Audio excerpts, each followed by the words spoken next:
My big suggestion to students, particularly through high school, is you can do anything. Choose it for you, not for it is worth it. Just focus on the next Doesn't step. matter what you're doing. Don't be afraid. As long as you're doing something. That is such good advice. I don't think I could see myself doing anything It's a challenging life. Student nights, Wednesday to Saturday. I worked on that house. I racked up every single dollar of debt that I I possibly think could. there's a lot of pressure on high school. Yeah, I kids just these days, love working outside. And if money is something that you care a lot In about, hindsight, I've also been a very indecisive But you person. keep looking for roads that have been less It travelled. was just that moment that I knew what I wanted to do. So nothing else is going to change that. Welcome to the guest speaker. Welcome, Mark. And for everyone who's tuning in to this, Mark and Grace and I have just been chatting off air, and Grace probably doesn't realise, but Mark's probably picked up a hell of a lot of something for his magic later, which Grace, I laugh. But anyway, I just really warm welcome.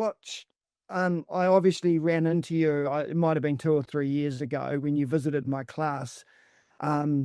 And it was just by chance that I had that opportunity to have you in there. So one, you and Grace were both people I used as guest speakers and was part of this project around sharing it more widely. What had struck me most was we had someone in our room as a New Zealander who was operating overseas incredibly successfully. And I don't think there's many New Zealanders who know who you are necessarily or how successful you've been. And so I just can't wait to share that with people. A little bit of background for people listening. So in 1987, you were a Dux, which just, I suppose, just highlights you were obviously very clever. You obtained academically. Yeah.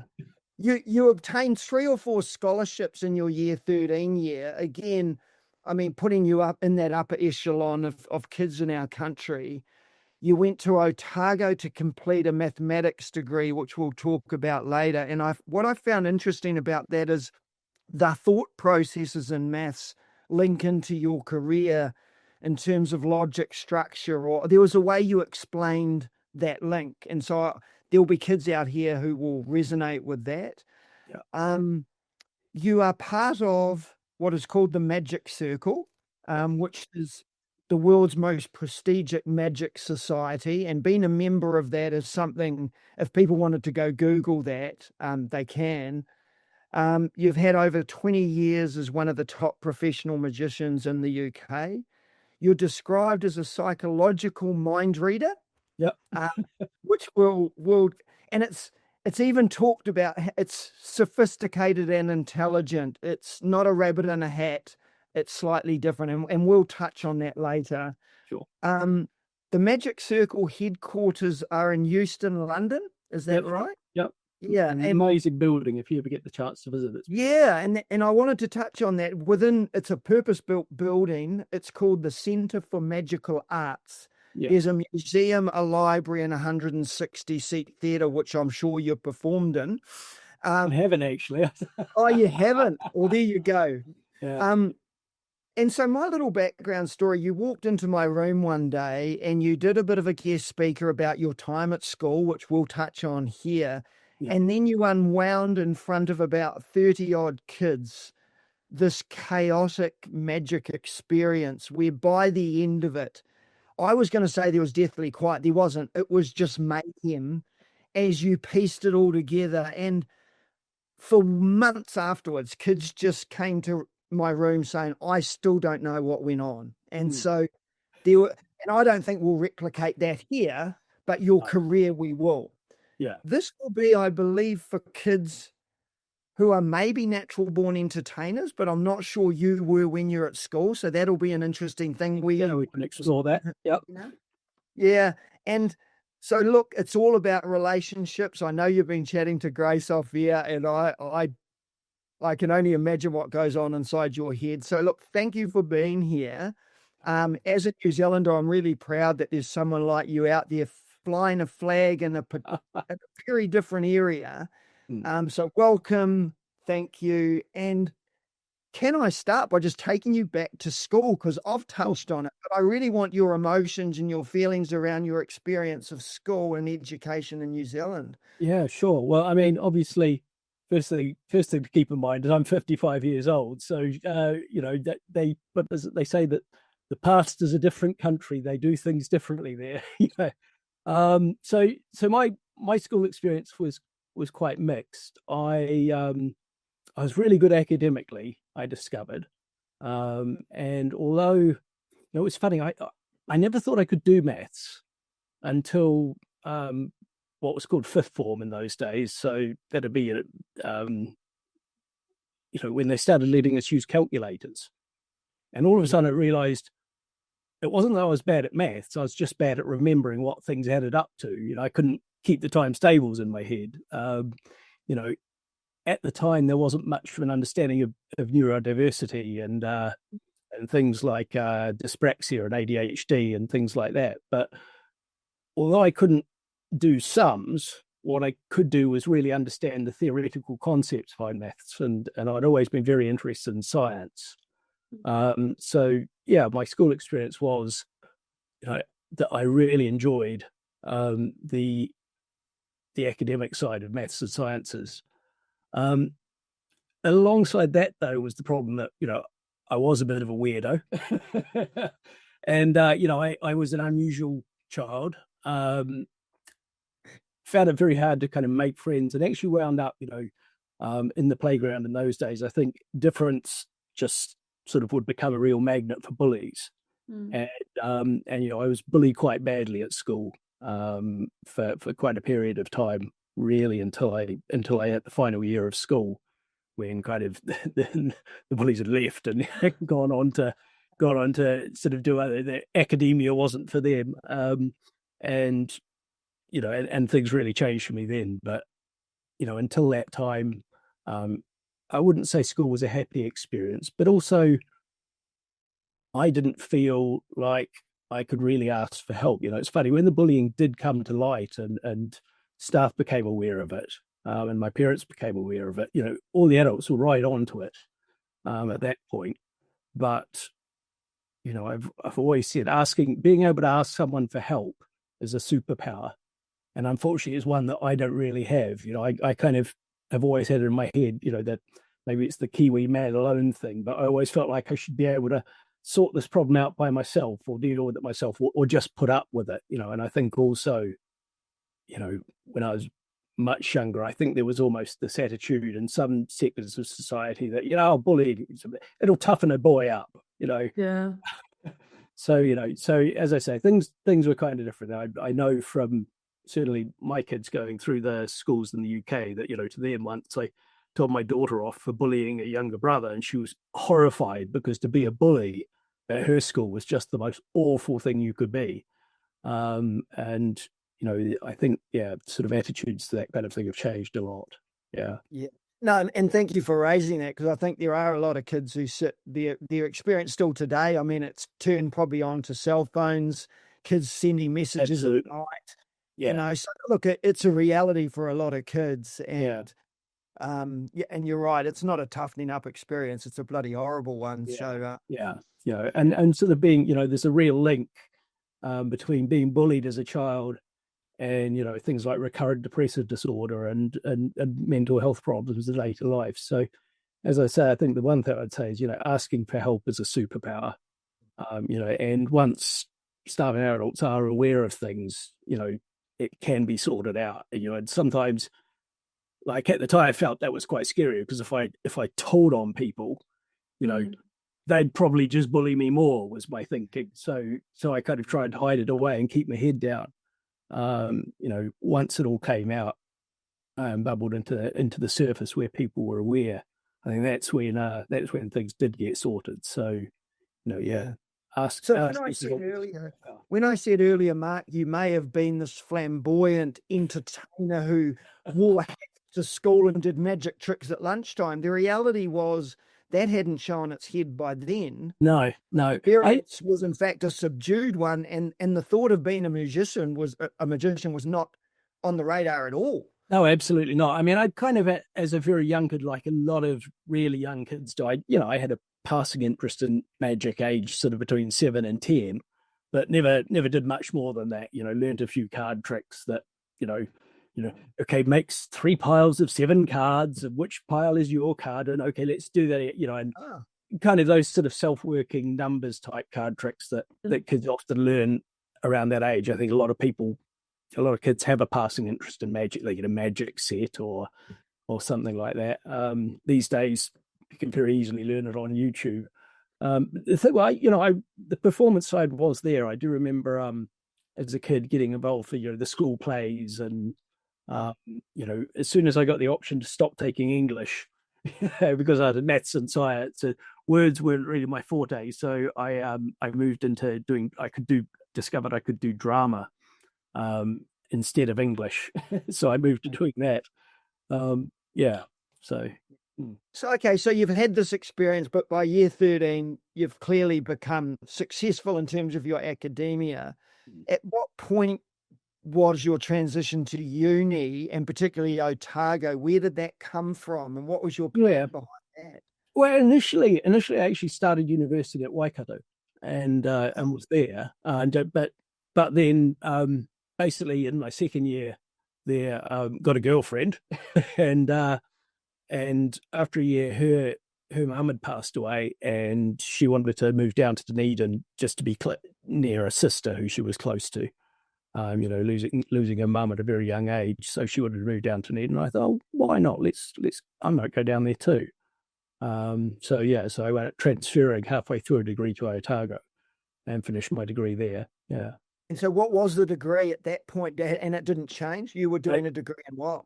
I'd start out in maths and physics, and then by my final year, I'd very much specialised in mathematics, and was streamed into the honours year for that. But it was interesting. By the end, I was actually realising that some of the stuff is quite hard. I'd been able to sort of coast at school a bit with the maths. I understood the concepts quite easily.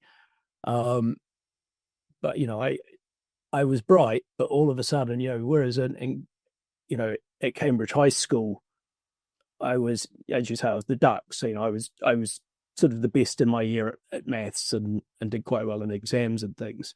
Once I sort of got to Otago, I was very much probably in the, somewhere between the 25th and 50th percentile. I certainly wasn't one of the bright kids at Otago. And that was, that's interesting. That was a new experience for me. Sort of like, oh my God, these guys are much better at some of the stuff than I am. So there was a wee bit of imposter syndrome at that point as well. But I loved university. I think,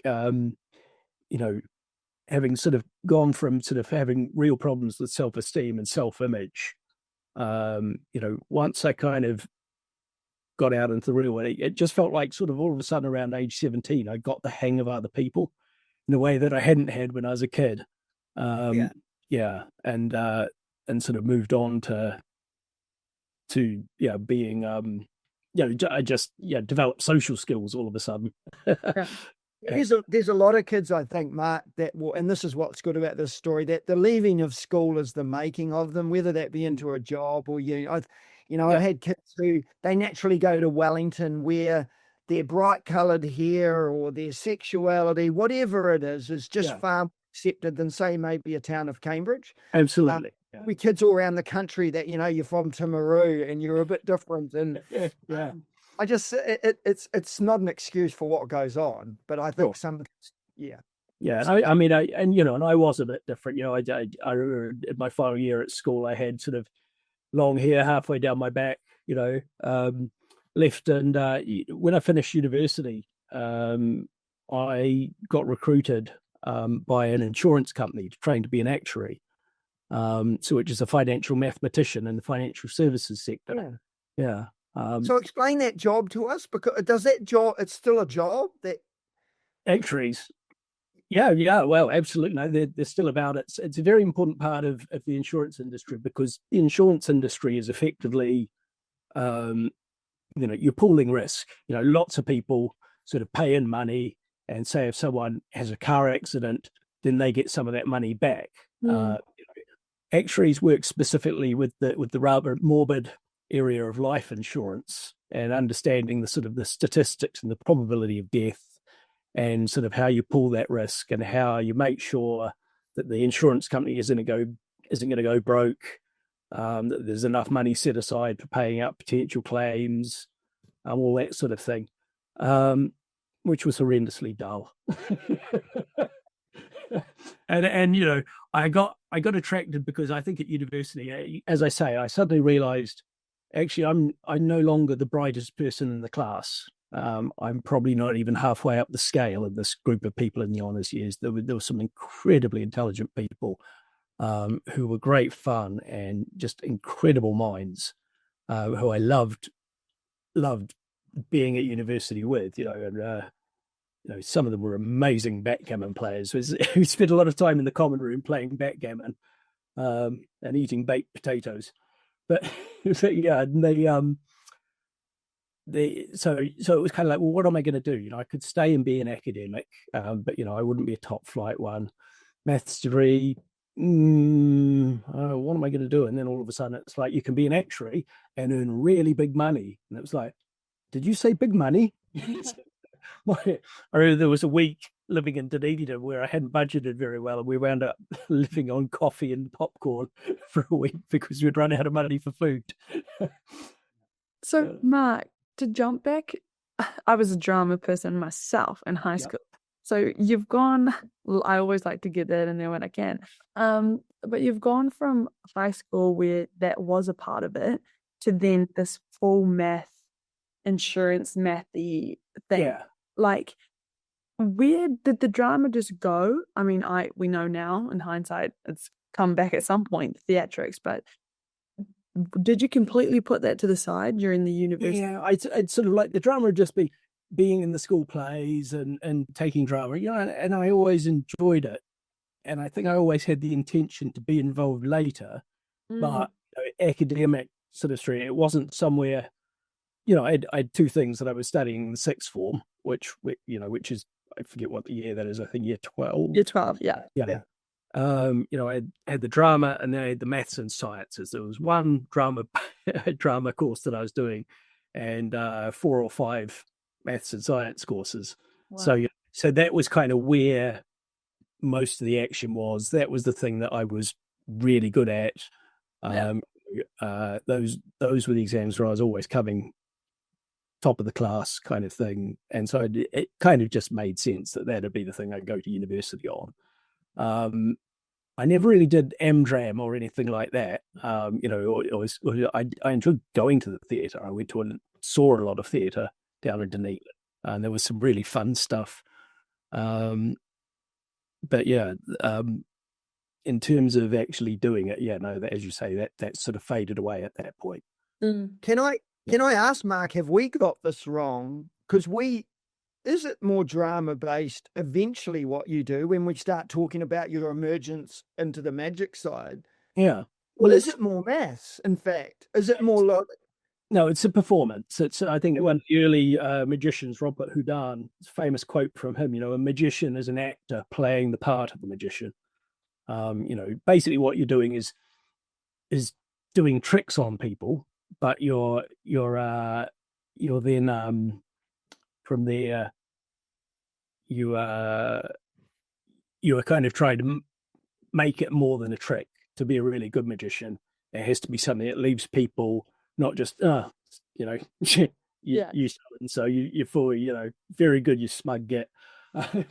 What you actually want is to have people really engaged and go, as you said, the show that I do, it kind of has lots of different things going on that all come together at the end into a big finish that just leaves everyone going, as you say, what just happened there? How? And you want sort of fascination rather than annoyance. Yeah. Okay, so how after that initial career choice did you get magic and two actually become really bloody good at it? I suppose be the question.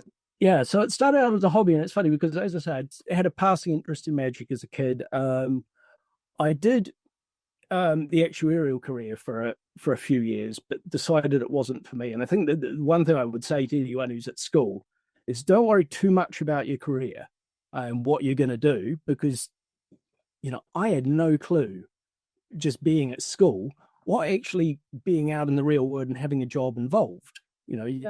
I'd never done it. And once I got out there and started doing things, it was like, oh, actually, I don't enjoy this. I didn't enjoy personally. I didn't enjoy the corporate world. I found it difficult. Again, didn't have the understanding of neurodiversity that I have these days. So I found aspects of that difficult and very stressful, and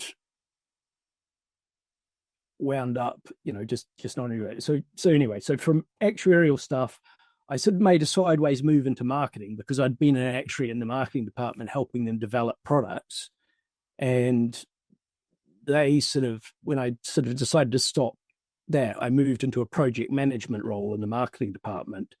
And then just kind of, because the nice thing about New Zealand corporate-wise, that's not the case, say, over here in London, is that companies tend to be relatively small compared to companies on a global scale. Yeah. And so it's very easy to switch between roles at a company and to get a very broad experience that, I found when I sort of moved to the UK eventually, you can wind up in a very, very, very small funnel. Yeah. Yeah. Exactly. So that was the nice thing about working in New Zealand, is you do get a good breadth of experience. So I made some sideways moves, but at some point in there, I'd always wanted to go and have the OE to go and see the world. And I hadn't done that, when I first came out of university or anything like that. I'd sort of saved up for a few years, and I decided I was taking a year off my career and going traveling.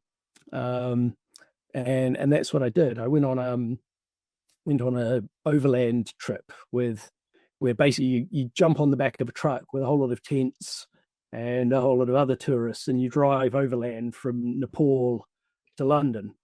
So Wow. going through, so sort of Nepal, India, Pakistan, Iran, which was very interesting.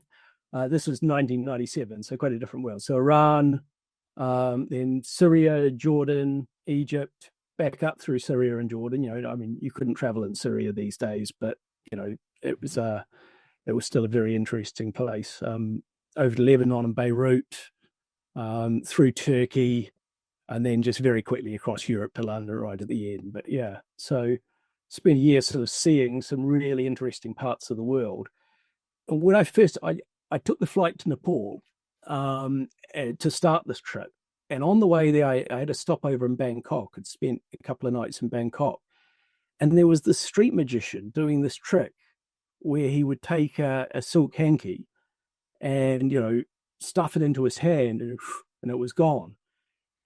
And I was like, what just happened there? Hang on. And so I basically stalked this poor guy for a while. And in the end, sort of, like many things in Bangkok in those days, it was for sale. So I went out, I paid him a couple of $100 and learnt the secret to this trick. And then when I traveled the world, going through all these countries where I didn't speak a word of the local language, the amazing thing was I just had this one trick that I knew that I could do for, kids and stuff like that, or, a group of adults. And they'd be like, I still remember, being in India and discovering that, the word for magic I knew is jadoo. They go, jadoo, oh, and they'd sort of, they'd break into their local language, and they're all like, and all of a sudden I'd have a lot of people following me, much like I'd followed the street magician in Bangkok. And it was just a nice way of sort of breaking barriers and just getting past that language barrier and actually engaging with people that I couldn't speak to. Yeah. This seems quite a change when I go back to your experience at school and the bullying. Yeah. How becoming the center of attention and respect and love and it's, yeah. Well, the thing is, even the way you spoke about it. Yeah, that was always there. That desire to perform. I think was kind of, and as a kid, I loved it when adults were impressed by me. I think that's where I sort of got, because I was finding things hard at school.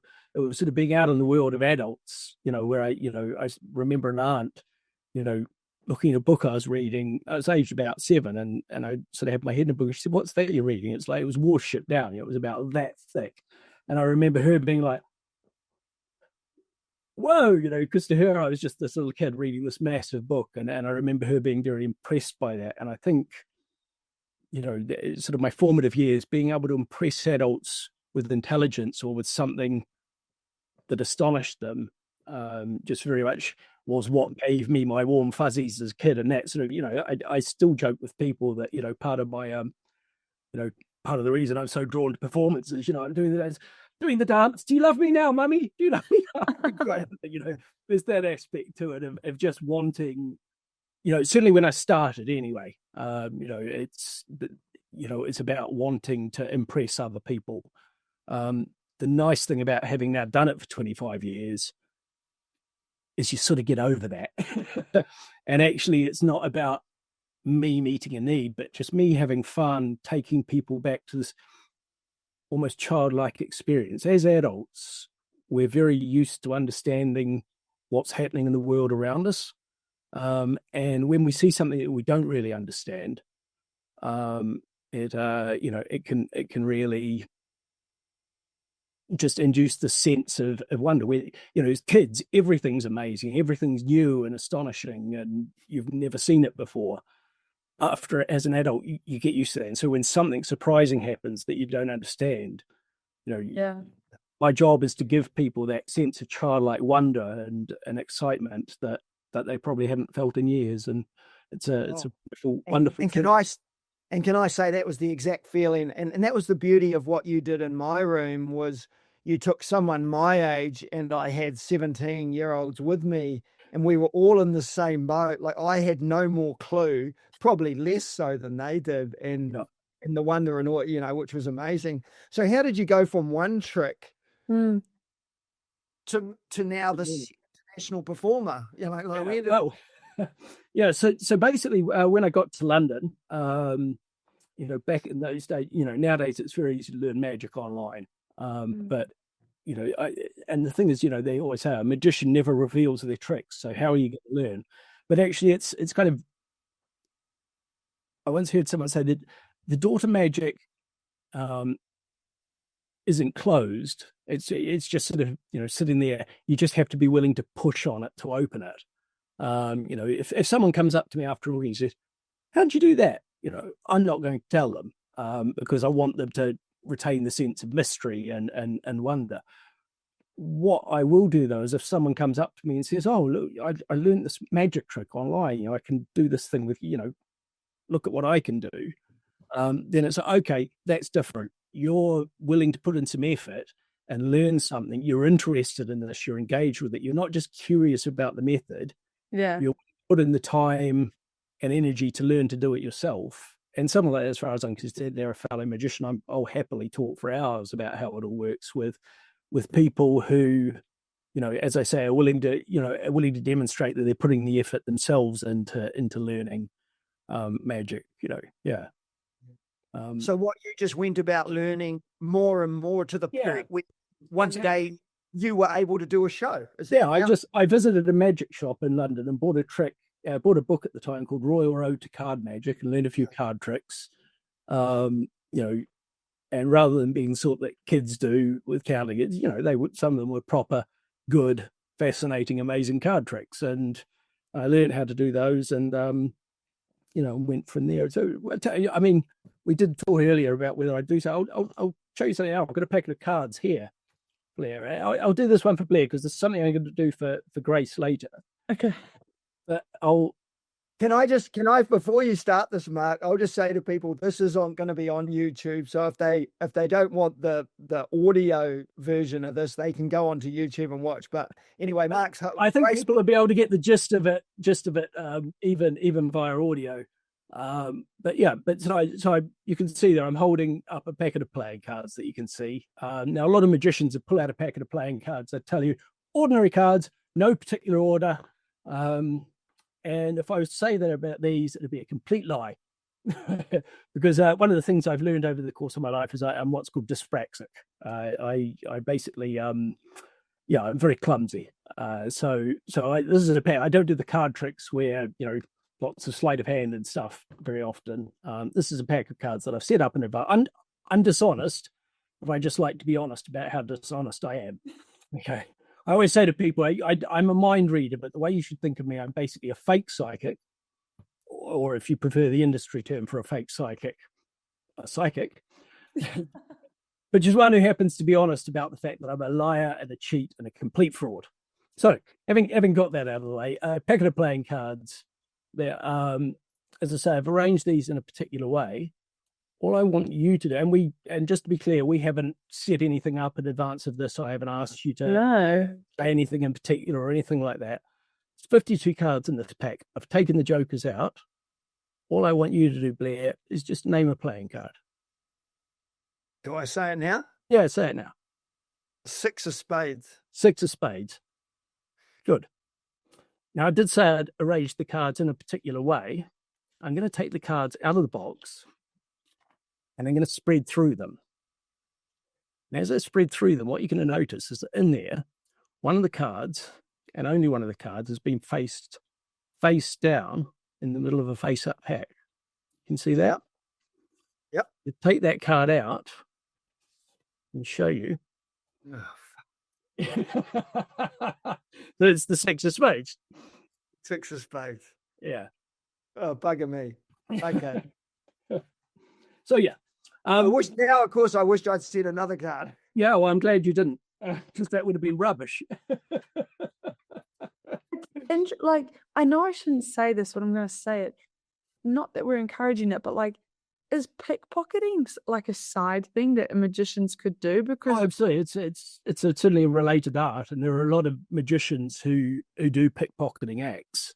Yeah, it's incredibly entertaining. You know, magic and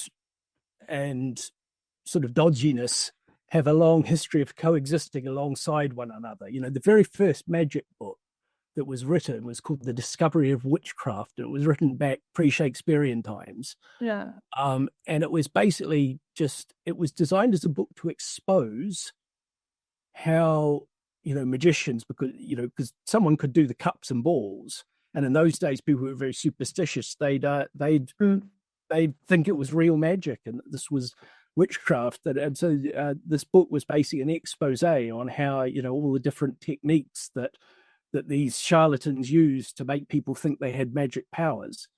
So it describes very basic coin tricks. It describes how the cups and balls work and things like that. It's it was the first magic book really, but it was actually an expose of frauds, and I very similarly, a lot of the mind reading tricks that I use, a lot of those techniques and abilities came from, techniques that, fake psychics, spiritualists and the like back in the 1930s were using to Conan Doyle believe in fairies and all the rest. Yeah. So what's your job? Sorry. What does your job, Mark? You're like a freelance magician. Is that? Yeah. Yeah. I'm self-employed.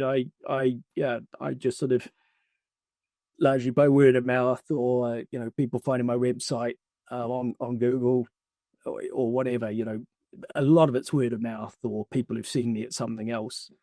Right. And what sort of people have you performed to? Like, well, most of it's just very ordinary corporate events and stuff. I have had the odd exciting one. I remember one year I was booked to perform New Year's for at the Burj Al Arab in Dubai, which is this big tall sail-like hotel, very exclusive, and I was up in the top restaurant that sort of exists at the top. It's like a fin that sticks out of the top of the sail, performing for, from the England football manager at the time, so some quite famous people to just so many members of the Russian mafia. It was quite alarming.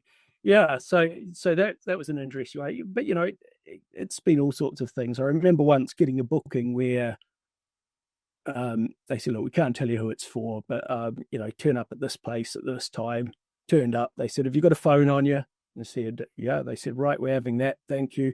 I went and it was Paul McCartney's Christmas party, and that was a fantastic booking. it was basically through a Christmas party for he has a farm, and so it was basically a party. It was his Christmas party for all his staff, and he'd hired me to kind of entertain them. And yeah, that was a fun one, and just a real surprise. You know, it's kind of couldn't even text my wife and tell her because my phone had been taken off me. Yeah. So, how do you get to that point? Because I'm thinking back to you walking in Bangkok, figuring out that first track, to then Paul McCartney's Christmas party. Sure. Like, and keep in mind, like, this audience, a lot of people are going to listen because they're curious, but if we're thinking about these kind of teenager ones, thinking, okay, well, what's the trajectory? You know, like, I know if I want to be a doctor, it's 7 or 8 years, blah, blah, blah. Yeah. Magician, and I can imagine there's a huge caveat of it's gonna depend, but for you, what was that where you went from, okay, this is a cool thing I'm going to start learning, to, oh, like, I'm a magician? As I said, it started out as a hobby, but I was just fascinated, and I guess sort of it's that being a mathematician. You know, I have this quite analytical approach to things, and I was fascinated by the fact that there were all these holes in the way humans perceive the world, where, you know, we're very confident when we look at a sea and we think we can see everything. But actually, you know, say if we're looking out over a landscape, our vision's actually really only focused on it, you know, on a little bit of something about the size of a coin held out at arm's length. Everything else is a bit blurry and a bit fuzzy. And that's that's something that you know, magicians can take advantage of. I was just fascinated by the mechanics of fooling people. You know, I talked about neurodivergent. You know, one of the things about ADHD is, you know, people think, you know, back when I first heard it, it was like, oh, it's people who can't focus. But actually it's often, for me, it's like focusing on one thing to the exclusion of everything else. And that is very much what I did with magic. Can I touch it's all on this, self-taught. Yeah, sure. Have you been, you've mentioned neurodiversity and all the rest of it, because there are a lot of kids who need support around that, and to realize they're not bloody idiots. In fact, you're actually super clever. How did you find out you were these things? Or well, it started when my kids were at school, and, you know, at primary school, I've apologized to my daughter for this subsequently, because the school at one point came and said, oh, you know, maybe we think that it could be worth, you know, testing your children. And I remember my wife sort of saying this to me, and my attitude was very much, what? No, they're fine. They're just like I was at their age. There's nothing wrong with them. You know, so yeah, so their testing was delayed a bit, but they did subsequently, you know, get diagnoses for a couple of things. You know, for me, I just became aware through seeing their diagnoses and reading up on what was happening, and also just looking around my own extended family and looking at other members of that. You know, that basically, I'm at the moment going through the process of getting a formal diagnosis, which, to be honest, just with the forms I've filled out, is going to be a bit of a rubber stamping exercise, because, you know, my wife, who's done a lot of research on these sort of things, is, nah, you've got it. But basically, for me, it's ADHD and dyspraxia are the two things that kind of I have. So yeah, but they are your superpower in what you do. In a sense, you've tried to absolutely, yeah. In some ways, they hold me back in some aspects of things, but very much, you know, it was this ability to just focus on magic and just be obsessed by it for a few years that really let me develop, because it is about being willing to do the research. You know, I just read book after book after book. I spent hours practicing different things. You know, my wife at the time, you know, I probably drove her mad. So, yeah, okay, watch this, you know, did you see that? Yeah. Oh, well, how about if I do it like this? So yeah, she got practiced on a lot, bless her. Uh, possibly a big part of why that marriage didn't work out in the end. But You made her disappear? yeah, pretty well. Yeah, almost literally. So yeah, but yeah, it's so that's it very much is a superpower. I think a lot of my sense of humor when I'm performing comes from that. I find there are times, when in conversation I can make sort of jokes that are almost quite inappropriate, but actually when you're on stage, in a professional sense, comedy can be a little edgy and that can go down really well. So it really works in my favor in some aspects. Yeah. So before we get on to Grace and you do something with her, maybe, if there's young kids sitting there now going, now what the hell is this magic? I mean, you've sort of touched on it. How do they start? Yeah.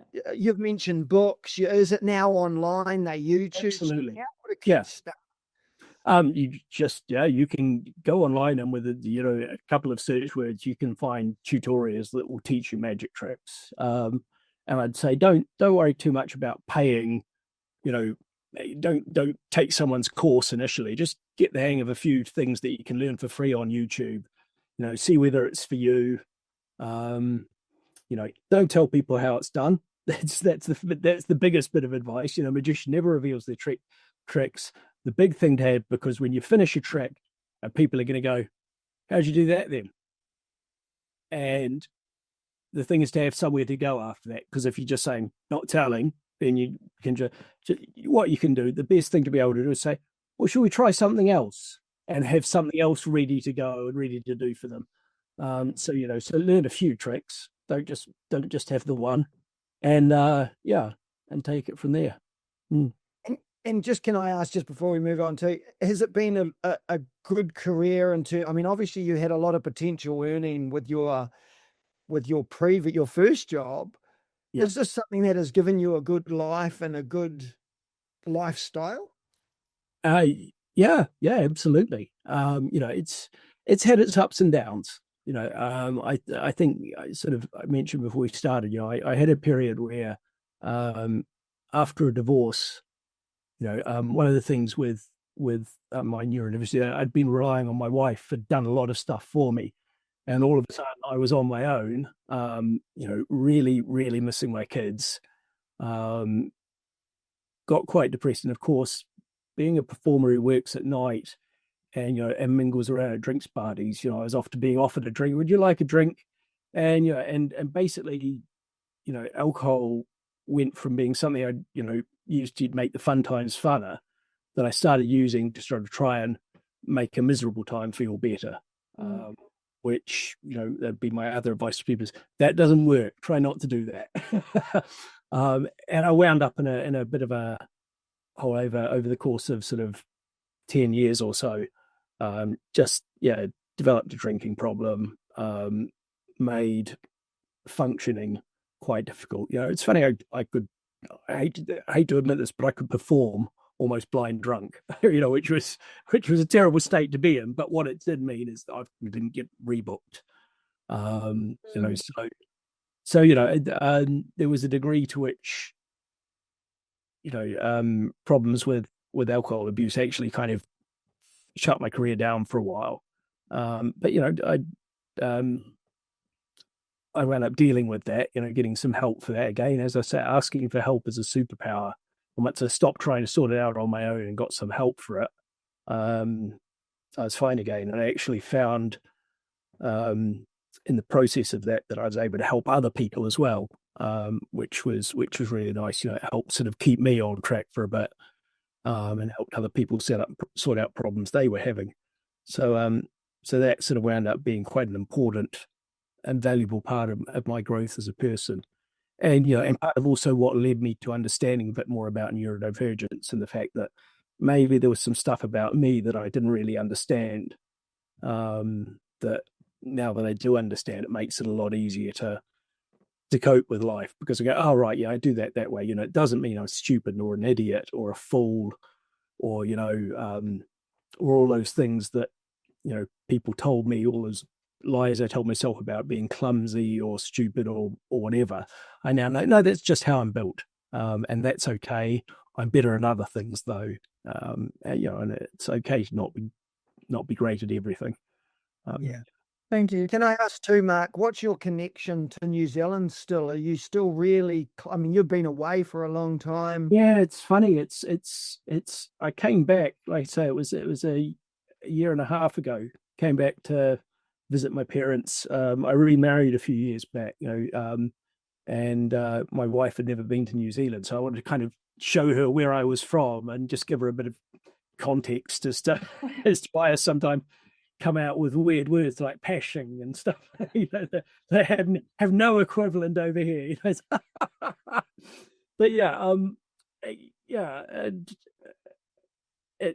so came out to New Zealand. It's funny living over here. I very much wound up making the UK my home simply because that's where my kids are. That's where my job is.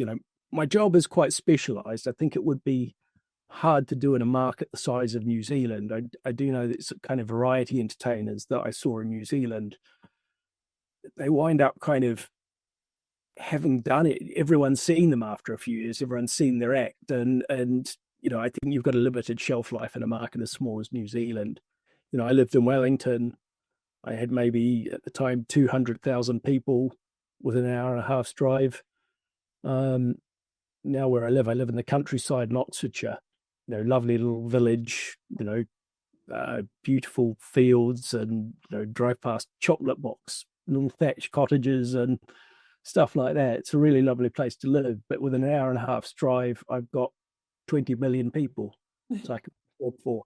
So so the size of the market I can work for over here is 100 times bigger. Yeah, I think that's the thing that really led to me making it a home here. And I love it here. I love the history. I love the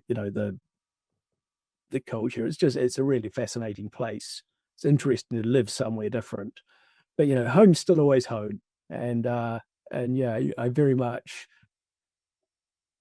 I was worried when I came back this recent time. Am I going to kind of want to go? Oh, am I going to want to move back? I was pleased that I didn't. I still love my job. I love where I am. I love being around my kids. But New Zealand still holds a special place in my heart. Absolutely. And, how did you find walking into my classroom, which the school was different when you were there, but going into your old school, because like I said early on, you and Grace had both walked into my room. What's that feeling like talking to kids who have sat in did you enjoy that? I really, that sort of age is something I really enjoy. I do at Warwick School here, I do pretty much the same show every year for their Leavers Day. They have me come in, and I'm the thing that they threaten them with. If there's any bad behaviour or pranks or whatever on Leavers Day, they won't get the mind reader. And a lot of them had heard about me from older siblings who were at the school and want to come and see me. So and for me that's a real highlight of my year, because I find sort of people aged about 17, it is that they're on the cusp of that, what I talked about before, of they're getting used to how the world works, but they're still quite close to, it's not that long ago that they were children. And so they're able to very much tap into that sense of childlike wonder in a way that it's harder to get adults there sometimes. Young people can go there quite quickly. And that makes them a very fun crowd to perform for, because, they're very enthusiastic. They're very vocal in their amazement. You get a lot back from an audience of people that age. It's great fun. So no, I very much walked in knowing I was going to have a good time. Cool. Which is a lovely thing about having a job like that. That my job's to play with people. We're playing silly games basically. But they have no idea how the games work. But but they're having fun, and they're being delighted, and that's I go to parties for a living. It's great. Mark, before, because I want the magic trick. Well, shall I just get on with it? Because I showed you, I've got a piece of card that I wrote something on, folded up, stuck in a bulldog clip. Okay. And just stick that up there for now. Okay. So that that stays in sight the entire time. And I'm going to work very hard because actually when I was doing the card tray, I did let them drop briefly out of the screen view for a second, which I was trying really hard not to. I do that trick with the same cards. There's nothing sneaky happening. Yeah. Blair's got the phone out. He needs to get it. I'm excited. Yeah. So I've got a bit of paper hung up there where you can see it. Yes. And what's on there may or may not be relevant to us later. Okay. But yeah, so let's carry on with things for a moment. And what were you going to ask? Oh, okay, excellent. Well, what I was going to ask, and we ask everyone, is it's the sign off, but I want to make sure we ask before the finale. Sure. Is if you could go back, Mark, to you. So not the generic. I think you've given some lovely advice to everyone, but Mark to Mark in year 12 or 6th or 7th form. Yeah. What advice would you give yourself? The advice I give myself is don't worry about what you want to do when you grow up, because number one, you may never grow up. And that's okay. You know, my job involves being a big kid, as I say, and making other people into big kids as well. So yeah, don't worry too much about what you want to do when you grow up. You won't know. Just be willing to be open to changing your mind. Keep your options open. Don't ever sort of go into something that's a dead end where you can't come out and then move on to something else, because you may not know what you want to do until you've tried it and discover you don't want to do it. And, you know, so don't be afraid to kind of be flexible. And I think that's the thing that I would say to myself. Wonderful. Yeah. Cool. Yeah. So I guess my question for you, Grace, have you noticed me saying anything unusual to you over the course of this? Like of you specifically for the whole interview? Yeah. Well, you shared your entire life story with me, which I hadn't heard before, so I guess that's slightly unusual, but no, nothing in particular. Okay, so there's nothing where you thought, that's funny. I wonder why you said that, or... No? Good. Perfect. Okay, lovely. All right. Because all I want you to do is to just, if you think about it, and don't say a bike, because there's one heart behind you on the wall, and don't say flower, because there's one beside you. But if I was to ask you to name an ordinary household object, what would you say? I'd say a microwave. Microwave? Okay, that's interesting. Well, why would you say microwave? Because you can't see it, but it's right. I can see into the kitchen right now, and there's a microwave. Okay, but I expect there's lots of other things in the kitchen that you can see. Yes. Do you want me to name those as well? Well, no, but you decided to say, you didn't decide to say fridge or anything like that. No. No, microwave. Microwave was just the thing that came to mind. Yes. Okay, good. The bit of paper's been hanging there the entire time. Yes. Yeah, it's just, I'm going to be really careful to keep this in view on the YouTube channel. That's been sitting there the entire time in the kitchen. Since I've touched it. You know, you can actually see it's been hanging on a glass cupboard, so nobody could have walked in and done anything with this, because, and I mean, you only actually said microwave a few seconds ago anyway. Yeah. Yeah, I could have said so many things. Yeah, but you said microwave, yeah? Yeah. Okay. Just unfold that and let you see. That's not okay. That's just that's just how it goes. But yeah, anyway, Grace, I told you. Why didn't you choose something else, Grace? Like I couldn't. The 6 of spades. Like you literally have a glass wall. It could not be any safer of a location. What? Yeah. Anyway, Anyway, but as I say, these are all techniques that fake psychics used to use to get at people, and and I now understand what you're saying about, well, that when I started this, the sophisticated intelligence, like and I'm like, Grace, now you're sitting there and Grace is going, I've got all these, you sent me through a book and I could have chosen any word in that entire book. In fact, I changed my mind 3 or 4 times and went, this word, this word, this word. And how then I can choose a word and then it already be on a bit of paper. That wonder and awe, it's like, I don't have as an intelligent, I'm going to say an intelligent person, fascinating. Like, well, that's the thing. It's mind reading, I say, is magic that appeals to people's intelligence, because it's just something that obviously I can't really read minds. I'm not expecting anyone to believe that. But instead of doing tricks with cards, I'm doing tricks with information. And that's what this is. You're disturbing me in a good way. I think that embodies, though, what we've talked about, and that's cool. So if you're listening or if you're watching, that is it, Mark, right? Like, I'm going to hang up this and be still like, how did he do that? Should I have done this?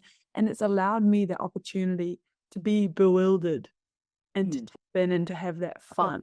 And so for those students listening, this doesn't need to be something that you think, oh, it's going to be the grand vision. But if you enjoy it, get the book, do the YouTube, start to listen and absolutely and educate yourself. And because this is fun, like that's cool.